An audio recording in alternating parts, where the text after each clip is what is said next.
Hair ట్రాన్స్‌ప్లాంట్‌లో age ఉంటుందా? Limit ఉంటుందా? ఈ ఏజ్ వాళ్ళే చేయాలి, ఈ ఏజ్ వాళ్ళు చేయకూడదు అని ఏమైనా ఉంటుందా?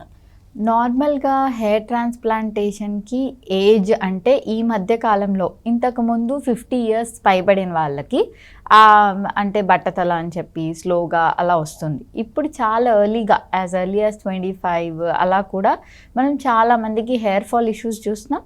దాంతోపాటు బాల్డ్‌నెస్ కూడా చూస్తున్నాం.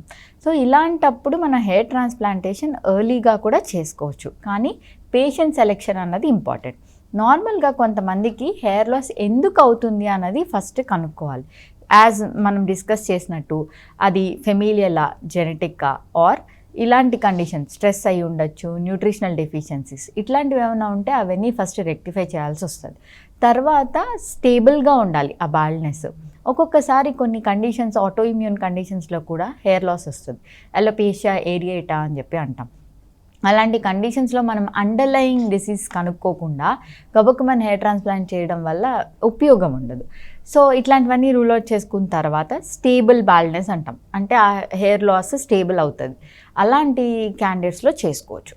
ఏజ్ అంటే లిమిట్ లేదు, కానీ యాజ్ ఎర్లీ యాజ్ 25 ఇయర్స్ కూడా చేసుకోవచ్చు, ఏం కాదు. బట్ స్టిల్ ఆ పేషెంట్కి టైలర్ చేయాలి. వాళ్ళకి other causes of hair loss rule out చేయాలి. అండ్ దెన్ ఫిజికల్ కండిషన్స్ కొన్ని ఉంటాయి, ఫిట్నెస్ ఫర్ సర్జరీ అని చెప్పి, ఇది కూడా సర్జికల్ ప్రొసీజరే. కానీ దానికి రిలేటెడ్ కండిషన్స్ అన్నీ రూల్ అవుట్ చేసుకొని ఎంత ఏజ్ వరకైనా చేసుకోవచ్చు.